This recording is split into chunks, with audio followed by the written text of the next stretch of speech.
ধরো চুলগুলো সরিয়ে দাও। বাবা হাত নামাও, হাত নামাও। কি হয় এটা? কি হয়? বুনু। আচ্ছা বুনুকে একটু আদর করো, আদর করো তো বুনুকে। কিভাবে আদর করছিল? উফ, চুমু দিচ্ছে। বুনু, তুমি বুনুকে এত আদর করছো, আমাকে একটু আদর করো। ওলে আমাকে আদর করবে, করবা? এই যে বুনুর দিদি বুনুকে খুব আদর করছে। কোনটা কোনটা তোমার বুনু? এটা এটা বুনু, একটু আদর করো বুনুকে। এই যে আদর করছে বুনুকে। চুমু দাও, চুমু দাও, চুমু দাও বুনুকে, চুমু দাও। যে এতক্ষণ এত চুমু দিচ্ছিলে বুনুকে।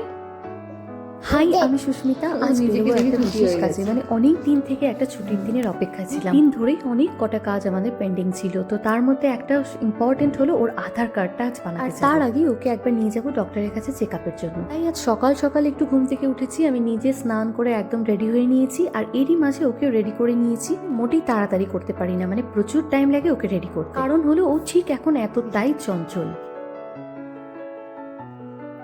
কষ্টে রেডি করিয়েছি, এখন যা যা আছে এখানে সব এগুলো এলোমেলো করে দেবো।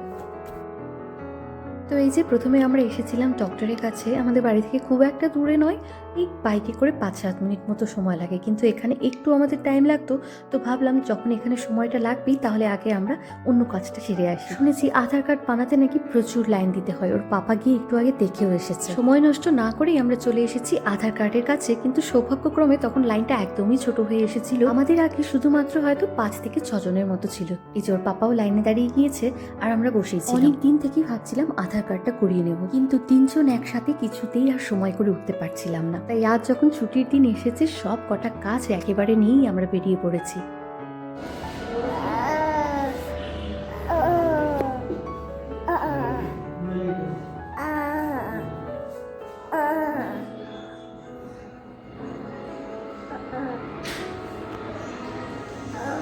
তো এই যে এখন আমার বেটুর নাম চলে এসেছে, ওকে এখন ফটোটা তুলিয়ে নিই।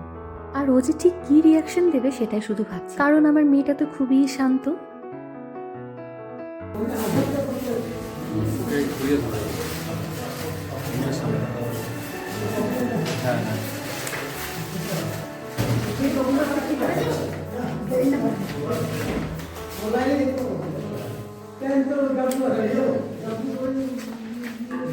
একটু পিছিয়ে নাও।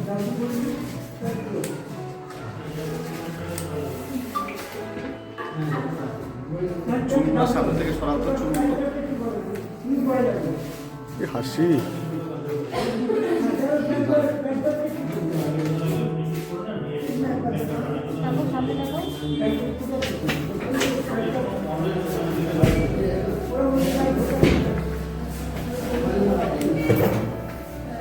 মেয়ে আমার যতই চঞ্চল হোক, ফটো তোলার টাইমে কিন্তু একটুও ডিস্টার্ব করেনি, বরঞ্চ চুপচাপ আনন্দেই ছিল। সেটা নিয়ে আমি ভয় পাচ্ছিলাম যদি না আবার কেঁদে ওঠে, আবার একটুতেই কান্নাকাটি শুরু হয়ে যায়। কিন্তু ফটোটাও ঠিকঠাক কিছুতেই আসছিল না, প্রায় অনেকটা সময় পর ওর ফটোটা উঠেছে।